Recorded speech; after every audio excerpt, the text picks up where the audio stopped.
Canada के प्रधानमंत्री ने कहा कि भारत दुनिया की 5वीं सबसे बड़ी अर्थव्यवस्था है, आबादी वाला देश, सप्लाई चेन्स का केंद्र है, ऊर्जा, आर्टिफिशियल इंटेलिजेंस, सभी चीजों पर बात करनी है तो आमंत्रित तो करना पड़ेगा ना। ये उन्होंने कहा है, मैं अपनी तरफ से नहीं कह रहा। कार्नी ने कहा कि कनाडा G7 के अध्यक्ष की भूमिका में है। बड़े गौर से सुनिए, हमारे G7 के सहयोगियों के साथ चर्चा हुई, सहमति बनी कि भाई इतना बड़ा देश, इतना महत्वपूर्ण देश, बुलावा तो भेजना पड़ेगा। आप सोचिए दोस्तों, बड़े ध्यान से सोचिए, क्या चीन नहीं है क्या? किसी भी पैमाने पर ले लीजिए तो चीन तो हमको लगता है 19 नहीं 20 ही पड़ेगा, कम तो नहीं पड़ेगा, बराबरी में भले पड़ जाए तो चीन के लिए तो नहीं कहा।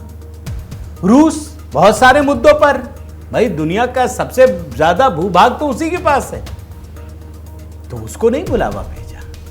यानी इस तर्क का कोई आधार नहीं है। मैं आपको वो सारी चीजें बताता हूं दोस्तों, लेकिन आपको जरा बेसिक जानकारी देता हूं दोस्तों। G7 की शिखर बैठक बस होने ही वाली है 15 से 17 जून के बीच। कनाडा एक शत्रु देश के रूप में लोगों ने बना दिया, खास करके ट्रूडो ने।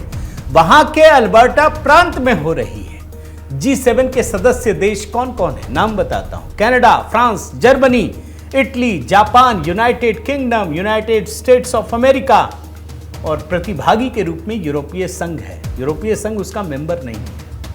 और इस बार जिन देशों को आमंत्रित किया गया है उसके नाम सुनिए। ऑस्ट्रेलिया, ब्राजील, मैक्सिको, दक्षिण अफ्रीका, यूक्रेन। भारत को नहीं बुलाया गया। आखिरी मोमेंट पर कनाडा के प्रधानमंत्री ने मोदी जी को फोन लगाया, पूछा मोदी जी कैसे हैं। मोदी जी ने कहा, अरे आपको बधाई हो भाई, आप चुनाव जीत गए हैं। बोला, हम तो आपको बुलावा भेजना चाहते हैं। उनको शर्म आ रही थी, आखिरी मौके पर फोन कर रहे हैं। और प्रधानमंत्री मोदी जानते हैं दोस्तों कि जहां राष्ट्र हित सर्वोपरि होता है, ईगो नहीं रखते। कोई दूसरा होता ना, बोलता है नहीं जाएंगे। मोदी जी ने कहा नहीं जाएंगे। इससे बड़ा प्लेटफॉर्म तो हो ही नहीं सकता भाई। पाकिस्तान को हम धोकर आए हैं। पूरी दुनिया में सेंटर ऑफ पावर इस समय कनाडा में बनने जा रहा है, जहां G7 के अलावा ये 4-5 बड़े देश होंगे। भाई वहां तो जाना ही पड़ेगा, वहीं से तो माहौल बनेगा।